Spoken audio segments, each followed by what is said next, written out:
కైకేయి రాముడిని వనవాసానికి పంపడానికి కారణమైన మాట ఎవరు చెప్పారు?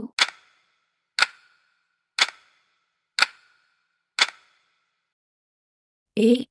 మంత్ర. 2. కైకేయి దశరథుడిని ఏ 2 వరాలు అడిగింది?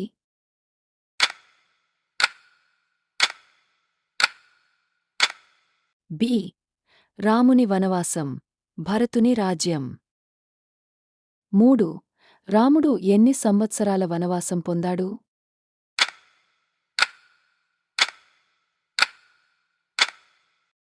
సి. 14. 4. రాముడు వనవాసానికి వెళ్లే ముందు ఏ దేవాలయాన్ని దర్శించాడు?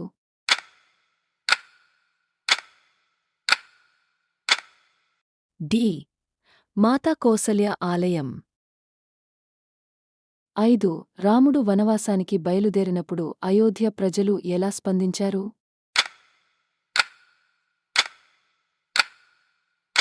బి. వేదనతో ఏడ్చారు.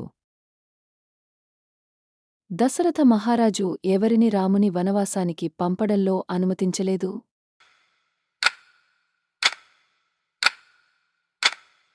ఏ. సీత.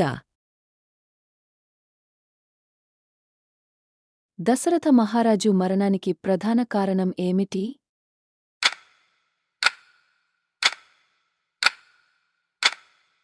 బి. దోహకం. రాముడు వనవాసానికి బయలుదేరినప్పుడు ఏ వాహనంపై వెళ్లాడు?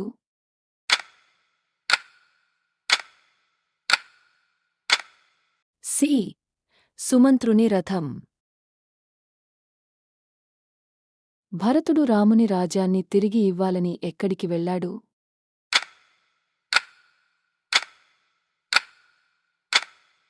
బి. చిత్రకూటం. 10. భరతుడు రాముని చెప్పులు తీసుకుని ఏదిగా ఉంచాడు?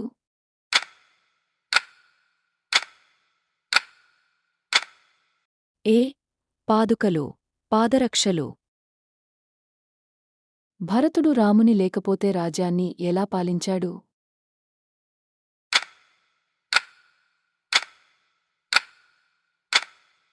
బి. రాముడి పాదుకలను రాజసింహాసనంపై ఉంచి. దశరథుడు మరణించే ముందు ఎవరి పేరును జపించాడు?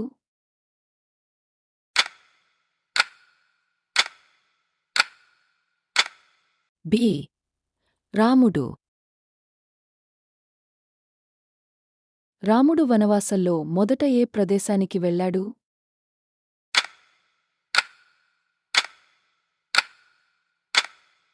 డి. భరద్వాజాశ్రమం.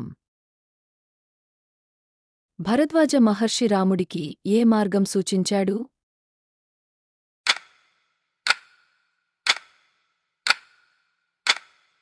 బి. చిత్రకూటం. రాముడు చిత్రకూటంలో ఎవరిని కలిశాడు?